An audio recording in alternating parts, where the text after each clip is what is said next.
English Irregular Verbs applications for Android are designed to help learners study and master the various irregular verbs in the English language.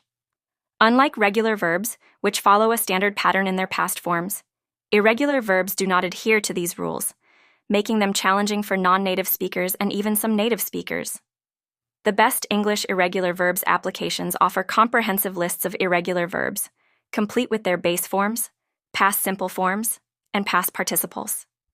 Many of these apps include interactive features such as quizzes, flashcards, and games to enhance learning and retention.